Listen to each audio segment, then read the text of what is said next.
Comenzamos esta tercera práctica de la asignatura Herramientas Informáticas aplicadas, en este caso a la ecología, con un tema que ya hemos visto en teoría, que es la aplicación de técnicas multivariantes. Hay, como saben, dos grandes familias, las técnicas de clasificación y las técnicas de reducción de la dimensionalidad, también llamadas técnicas de ordenación. En esta sesión práctica vamos a ver estas segundas, las técnicas de reducción de la dimensionalidad. Comenzamos haciendo un pequeño repaso de lo que ya habíamos visto en teoría. Estos métodos consisten en reducir el espacio multivariante, multidimensional que supone el nicho ecológico de las especies. Tiene tantas dimensiones como variables ambientales hemos recogido en el campo. En nuestro caso, en el caso del ejemplo que estamos usando en prácticas, tenemos 8 variables ambientales, variables físico-químicas de composición química del suelo. Por lo tanto, tendríamos un espacio de 8 dimensiones en el cual representar el nicho ecológico de las especies de plantas, en este caso, que hemos observado en las parcelas que hemos estudiado. Evidentemente, este espacio de 8 dimensiones no se puede visualizar.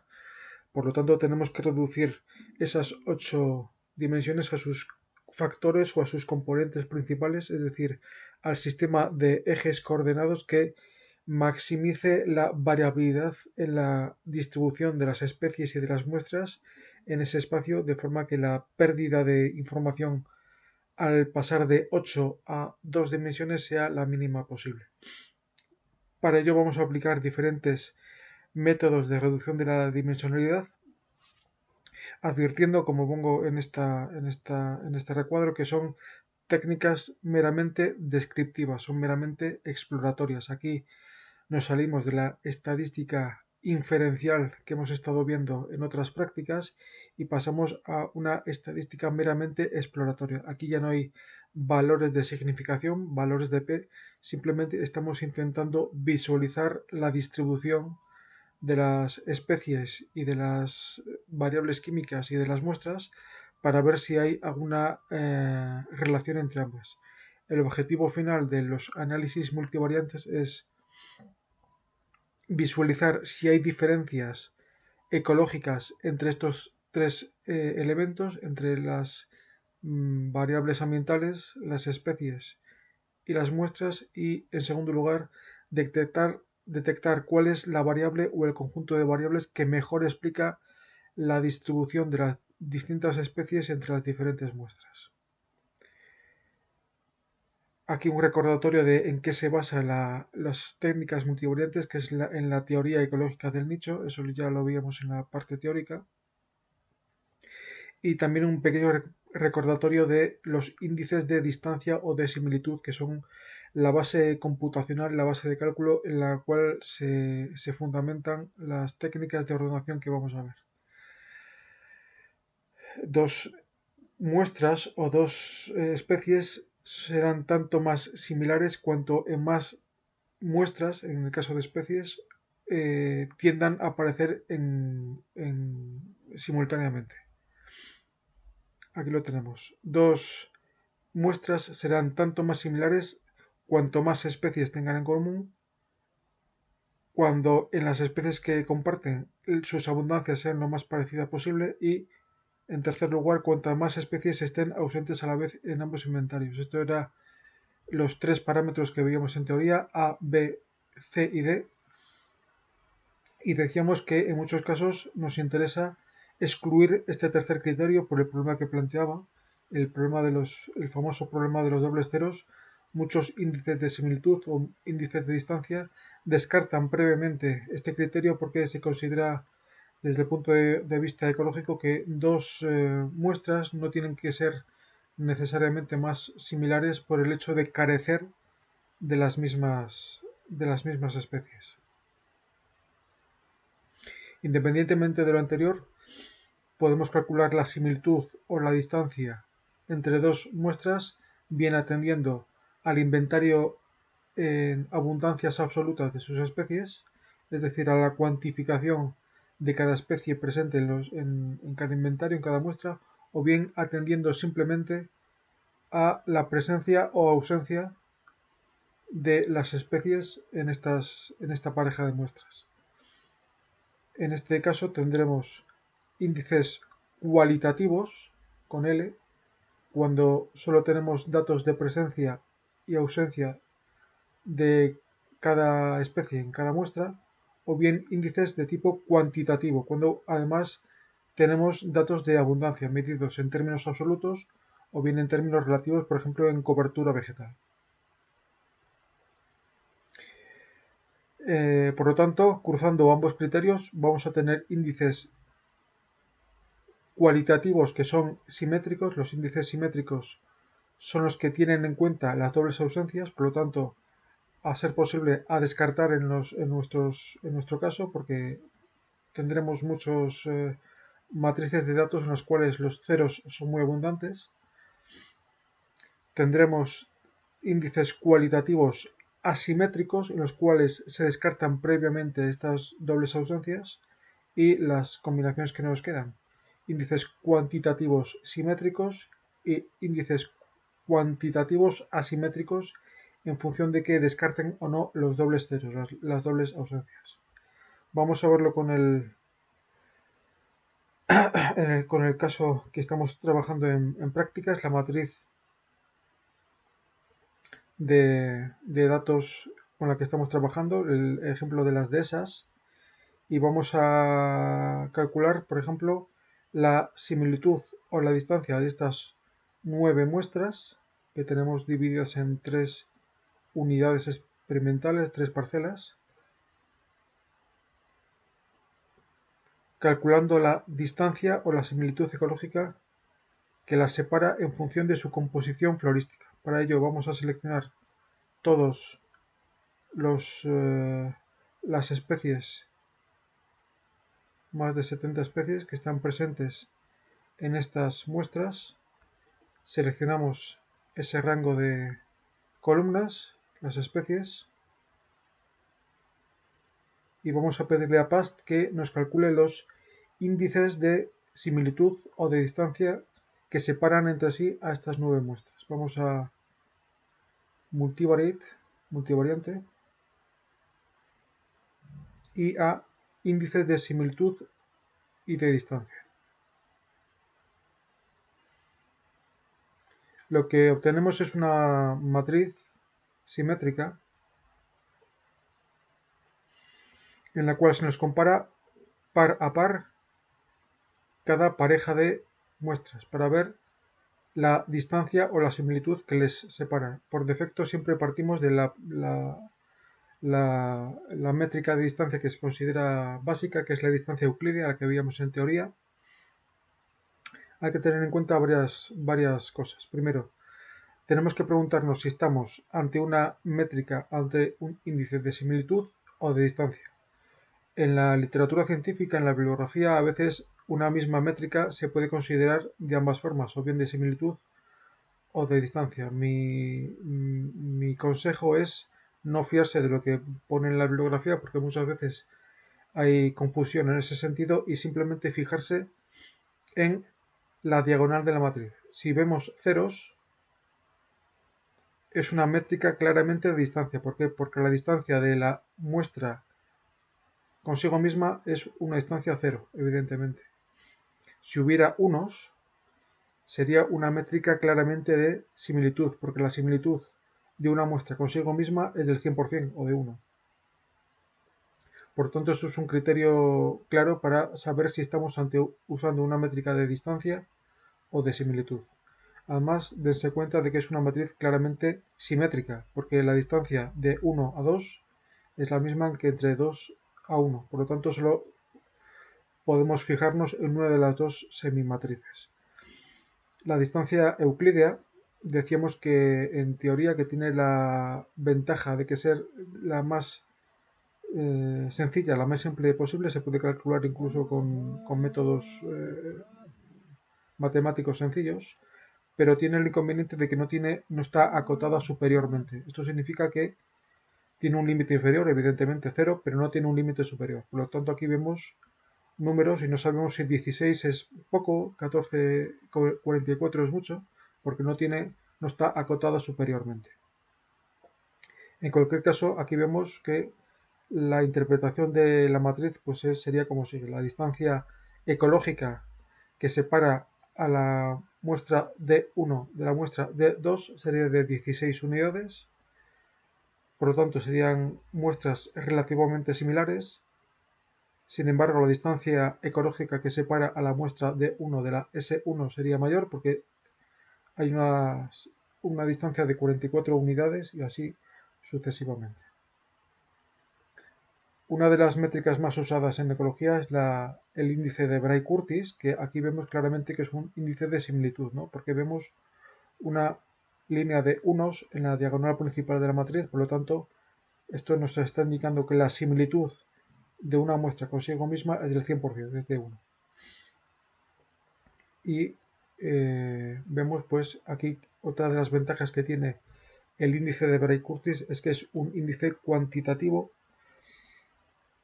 asimétrico, es decir, que descarta previamente las dobles ceros, las dobles ausencias de la matriz. Por lo tanto, es un índice que presenta una serie de ventajas. También tiene sus inconvenientes y para ello remito al tema teórico que ya hemos dado.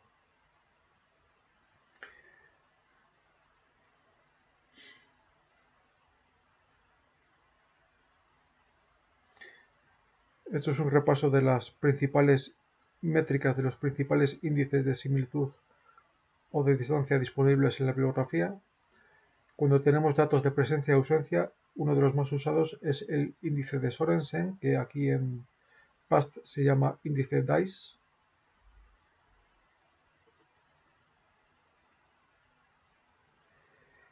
Y que simplemente tiene en cuenta los tres parámetros que veíamos en teoría, las dobles presencias A y las especies presentes en una muestra pero no en otra, B y C. Como ven aquí, el parámetro D, que eran las dobles ausencias, está descartado porque es un índice de tipo asimétrico.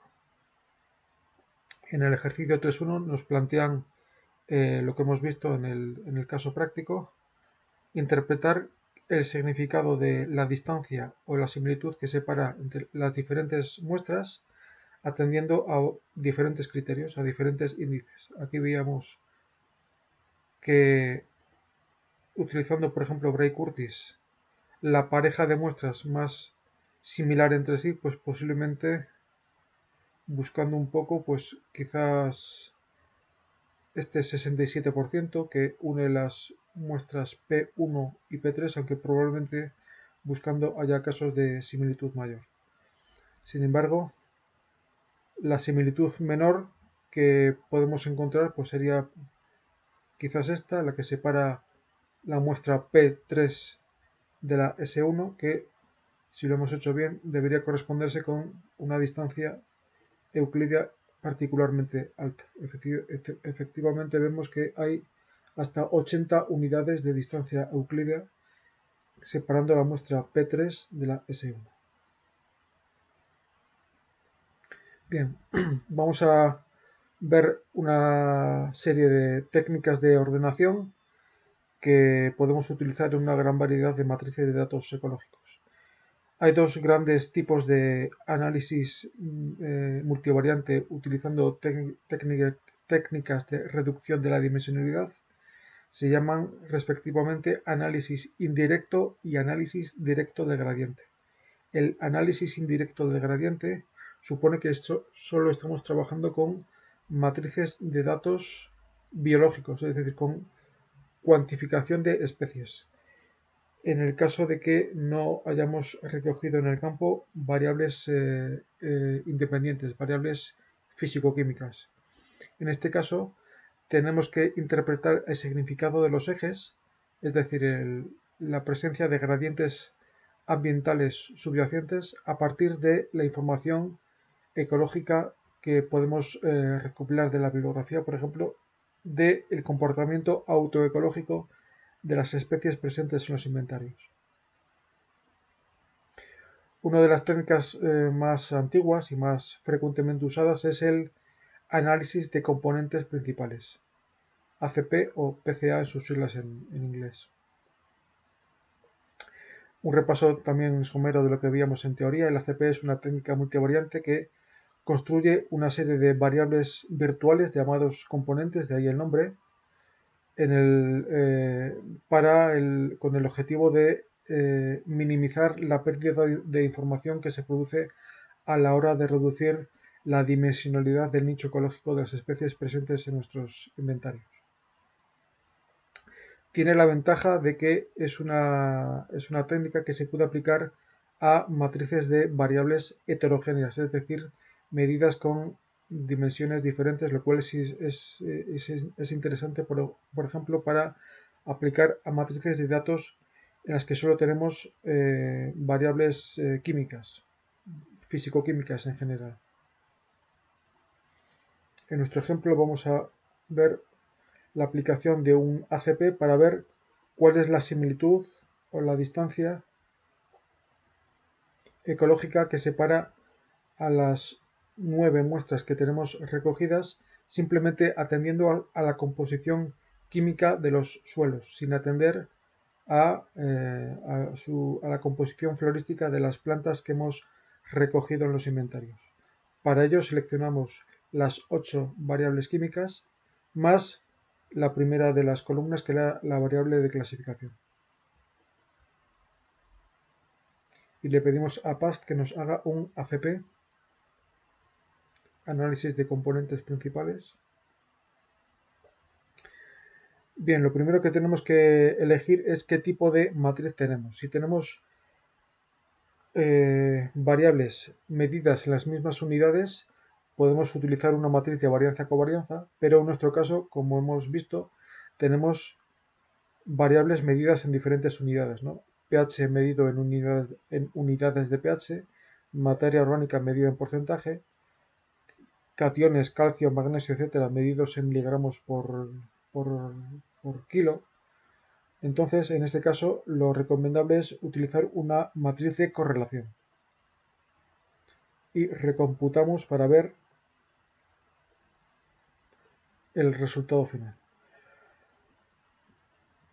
Esto es muy importante. Lo primero que tenemos que hacer a la hora de representar los resultados de un análisis multivariante es atender a la varianza capturada, a la representatividad de los ejes, para ver si la reducción en el número de dimensiones ha tenido éxito o no. A la hora de, eso lo veíamos en teoría también, a la hora de reducir el nicho multidimensional de las n dimensiones que tiene originalmente, en nuestro caso 8 dimensiones, a solo 2, que son las que vamos a visualizar gráficamente, inevitablemente se pierde información. En este sentido, vemos que los dos ejes principales, los dos componentes, en este caso principales, que vamos a ver representados gráficamente, el primero de ellos recoge el 43% de la información original de la distribución de las especies en las diferentes muestras. Y el segundo de ellos recoge un 26,8% adicional de información. Por lo tanto, al pasar de 8 a 2 dimensiones, hemos perdido cerca de 4 y 2, 6, cerca del 30% de información, lo cual significa que la reducción de dimensiones, en la reducción del número de dimensiones solo hemos perdido el 30% de la información original. Por lo tanto, se puede considerar que el análisis ha tenido un éxito aceptable. Estos datos, el porcentaje de varianza y los autovalores, hay que consignarlos siempre antes de representar gráficamente los resultados. Cuando estamos elaborando un trabajo o un informe, estos 4 valores, los autovalores correspondientes a los 2 primeros ejes y el porcentaje de varianza capturada por estos 2 primeros ejes, hay que anotarlos siempre cuando estamos redactando nuestros resultados. En la representación gráfica del ACP, del análisis de correspondencias principales, vemos la distribución final de las 9 muestras que tenemos en este gráfico de dimensionalidad reducida. Para ver cómo se distribuyen estas muestras, podemos activar la opción de polígonos convexos.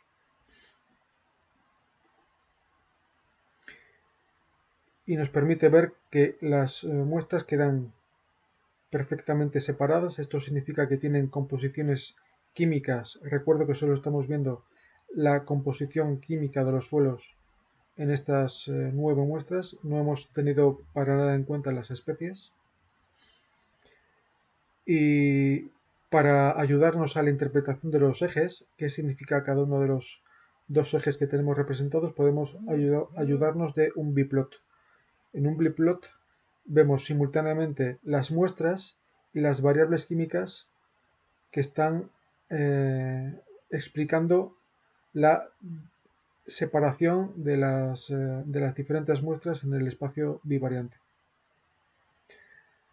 Aquí vemos claramente que hay una fuerte correlación entre algunas parejas de variables, por ejemplo entre magnesio y calcio, porque el ángulo que separa a estos dos vectores es muy pequeño, también entre materia orgánica y nitrógeno, por ejemplo.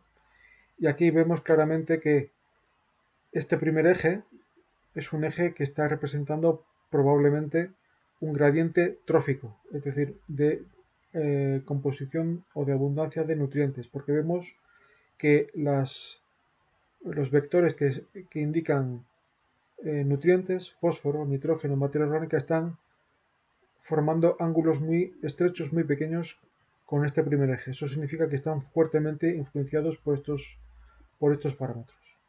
Este segundo eje, aunque no está tan claro como el anterior, posiblemente está indicando un gradiente de acidez, porque vemos aquí el vector pH formando un ángulo relativamente pequeño con este segundo eje. Por lo tanto, esa sería una forma de interpretar los resultados de una CP. Primero, atendiendo a si los polígonos que representan las muestras están suficientemente separados, es decir, que no hay solapamientos entre los puntos que representan o que reflejan la posición de las muestras, lo cual significaría que tienen una composición química similar, pero como los vemos claramente separados, podemos deducir que difieren claramente en la química de los suelos que hemos recogido en esos 9 casos, en esas 9 muestras.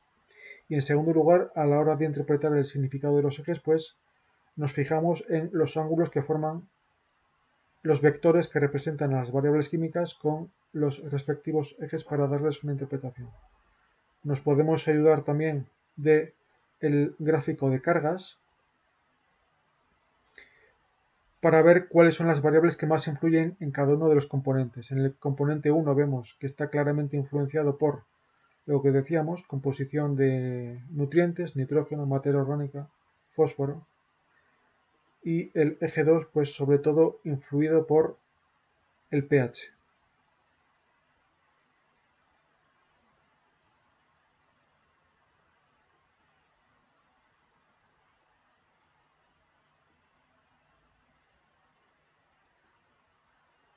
Aquí vemos en el guión de prácticas pues, los resultados y un resumen de cómo se pueden interpretar gráficamente el resultado del mismo.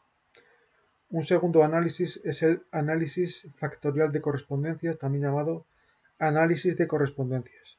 Es similar al anterior, pero en este caso destinado específicamente para analizar matrices en las cuales solo tenemos datos de abundancias o bien de presencia o ausencia de especies. Tiene otra diferencia con el anterior. El anterior, el ACP, estaba basado en la distancia euclídea entre muestras. En este caso, la métrica de distancia que utiliza el análisis de correspondencias es la distancia chi cuadrado. Vamos a ver cómo funciona. En este caso vamos a elegir solamente los datos correspondientes a las variables biológicas, al conteo de especies o a la cobertura vegetal de las especies, en este caso de las plantas. Seleccionamos las columnas que representan la abundancia de plantas a la derecha de la matriz de datos y además, como siempre hacemos, la primera de las columnas que es la variable de clasificación. Y le pedimos a PAST que nos haga un análisis de correspondencias. En este caso, cada punto representa la posición en ese espacio bivariante de cada especie, codificada con las iniciales del género y de la especie para mejorar la visualización de los resultados gráficos, y podemos activar la opción de los polígonos convexos para ver la posición de las muestras, en este caso, a lo largo de esos dos ejes.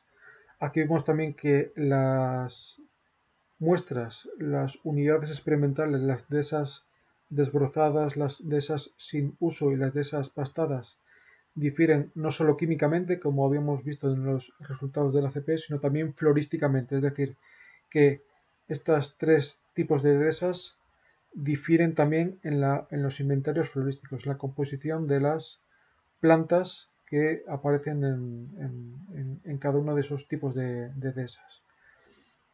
Se supone que las especies que aparecen cerca o dentro de cada polígono son especies que son especialmente abundantes en ese tipo de dehesas, y a la hora de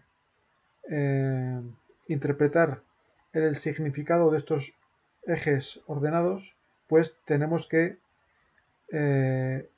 informarnos de cuáles son el comportamiento ecológico, la autoecología, las preferencias ambientales, los óptimos y las tolerancias ambientales de las especies que están sobre todo en los extremos de los ejes, que son las más informativas. Erau, que es Erica australis, pues es una especie, pues por ejemplo, muy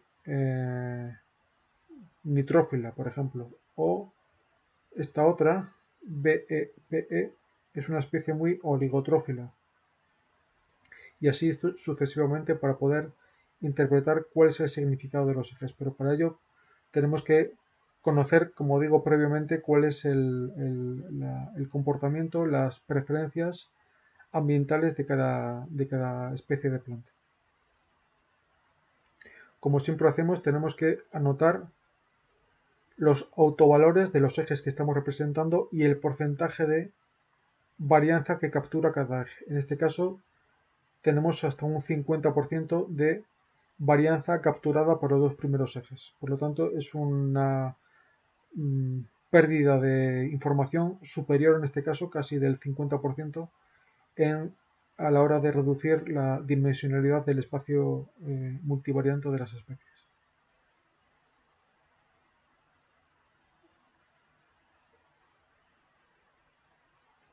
El ejercicio 3.2 nos plantea precisamente eso: hacer un análisis de correspondencia sobre la matriz de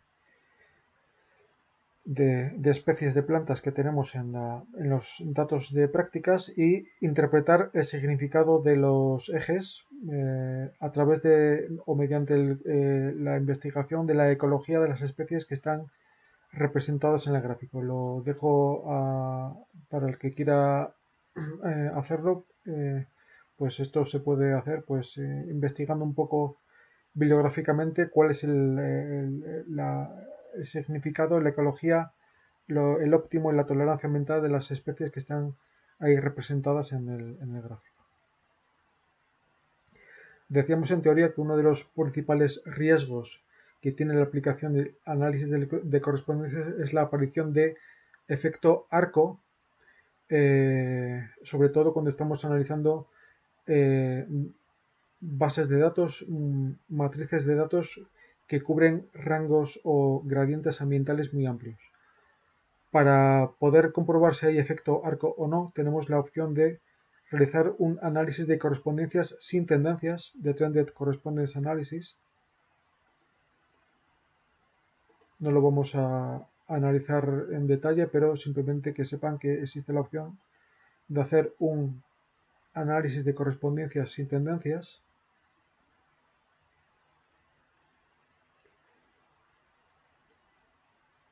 para ver si la representación del análisis de correspondencias es realista o no, es decir, si hay efecto arco o no.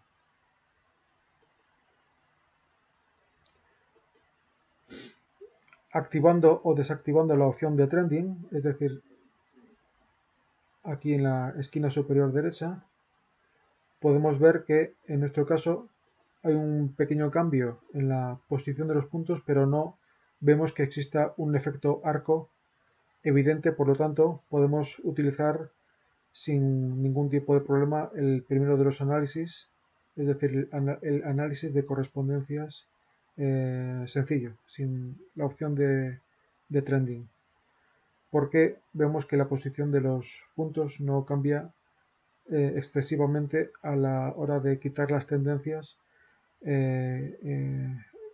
implicadas en el efecto arco.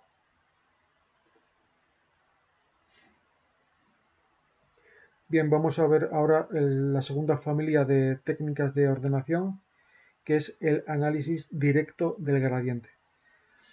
El análisis directo del gradiente nos permite visualizar gráficamente los tres elementos que tenemos recogidos en nuestra matriz de datos: las muestras, las variables independientes, los factores químicos, y las variables dependientes, es decir, los datos de abundancia o bien de presencia o ausencia de las especies en los inventarios ambientales recogidos en el campo. Posiblemente la técnica más usada en ecología es el famoso CCA, el análisis de correspondencias canónicas. En este caso, como vamos a usar todos los datos, todas las variables, tanto las independientes como las dependientes, tanto las químicas como las biológicas, seleccionamos toda la matriz de datos y le pedimos a PAST que nos haga un análisis de correspondencias canónicas. Aquí lo primero que nos pide es que le digamos cuántas de esas variables representan variables ambientales. En nuestro caso serían las 8 primeras, ¿no? Las 8 primeras columnas representan variables ambientales, es decir, datos químicos, en nuestro caso, de la composición del suelo medido en esos 9 muestras de esas. 1, 2, 3, 4, 5, 6, 7, 8, descartando obviamente la primera de las columnas, que era la variable clasificatoria. Por lo tanto, le decimos que las 8 primeras columnas representan datos ambientales.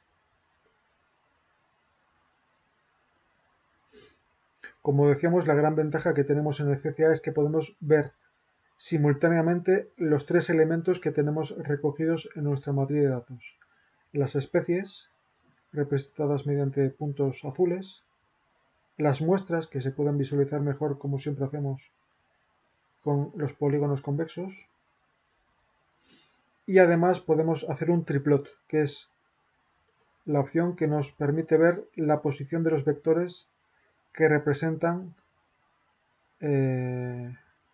las variables ambientales, las 8 parámetros químicos que hemos medido en el suelo de esas 9 muestras de esas. Podemos ampliar un poco la longitud de esos vectores para poder interpretarlos mejor. En el guión de prácticas van a ver que hay dos tipos de representación gráfica del CCA, dos tipos de escalamiento. El primero de ellos enfatiza las distancias entre las especies, el segundo de ellos enfatiza la distancia entre las muestras. Son aproximadamente equivalentes, pero quizás en este tipo 2 se visualizan mejor los resultados. Podemos ir prescindiendo alternativamente de cada uno de los elementos del gráfico para poder visualizarlo mejor, porque quizás viéndolo en conjunto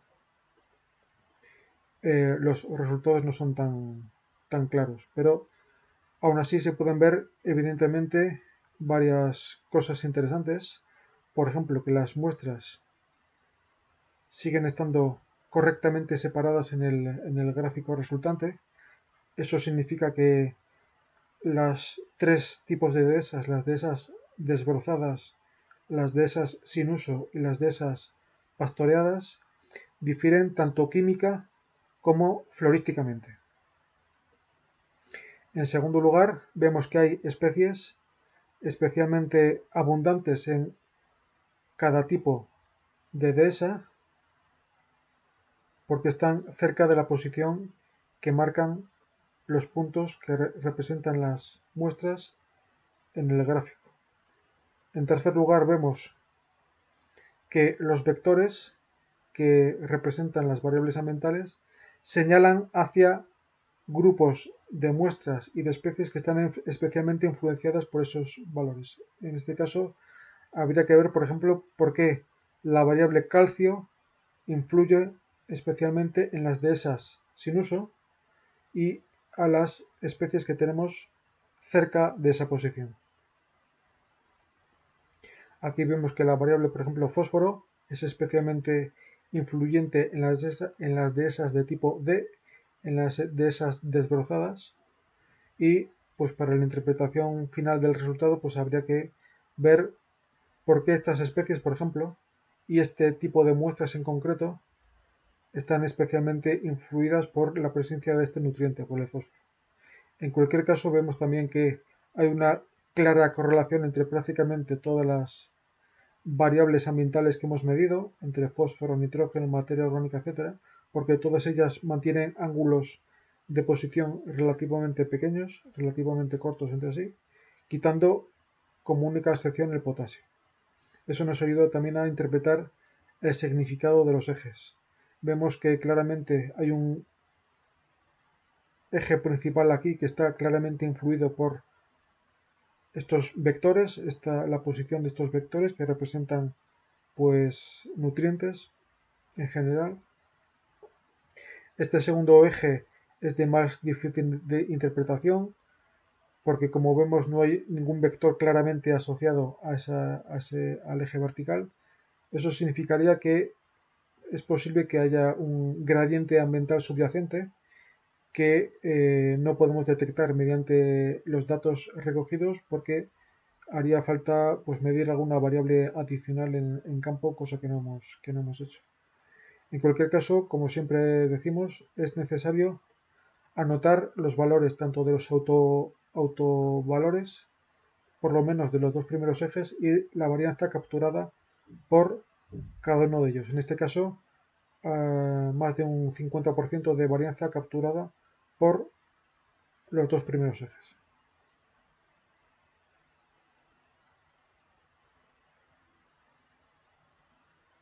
Aquí vemos un resumen de cómo se interpretan los resultados gráficos de un CCA, de un análisis de correspondencias canónicas.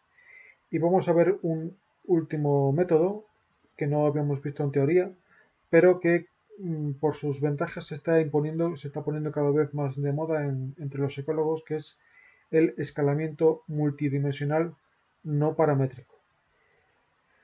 Este método, conocido en la bibliografía como NMDS, tiene la ventaja de que es un método que no parte de ningún supuesto a priori. Podemos aplicarlo en cualquier tipo de condición, tanto con datos cuantitativos como con datos cualitativos, y además no supone ninguna forma a priori del gradiente ambiental. Podemos aplicarlo tanto en muestreos relativamente pequeños, con gradientes ambientales cortos, como con gradientes ambientales relativamente amplios.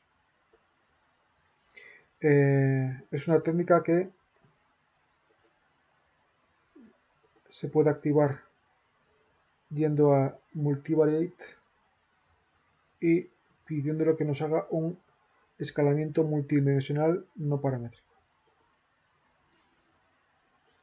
En este caso tenemos que elegir la métrica de distancia que vamos a utilizar para separar las especies y las muestras, cosa que en el caso anterior no podíamos hacer porque el tipo de métrica estaba prefijado en el caso del CCA. Aquí, sin embargo, nos permite jugar con diferentes métricas. En el caso del NMDS parece ser que la métrica más adecuada es el índice de Kulczynski, que es el que vamos a utilizar.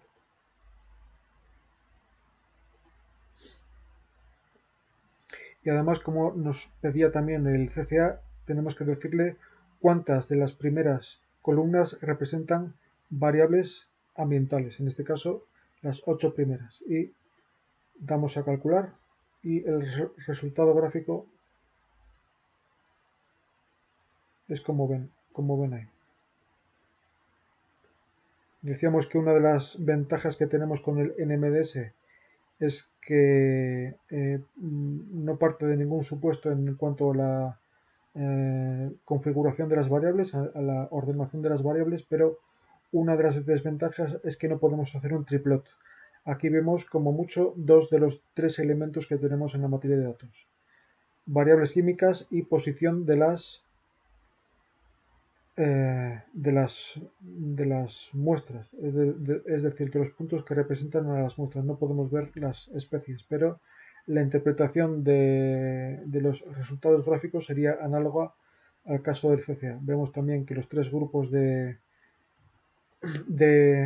esas están correctamente separados, y además vemos de nuevo que hay una clara asociación entre el fósforo y la posición de esas, en este caso desbrozadas, y de los cationes sodio y calcio con las de esas sin uso.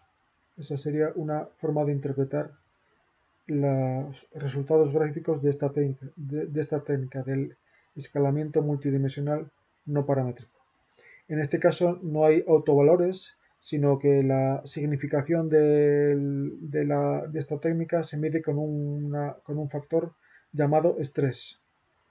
Para calcular el estrés del gráfico vamos a la pestaña de Shepard Plot, gráfico de Shepard, que nos indica el valor del estrés asociado a esta técnica, al NMDS. Se supone que valores de estrés por debajo de 0,2 son aceptables. En este caso tenemos 0,14, por lo tanto el resultado gráfico del NMDS se puede considerar significativo y aceptable para interpretar ecológicamente los resultados.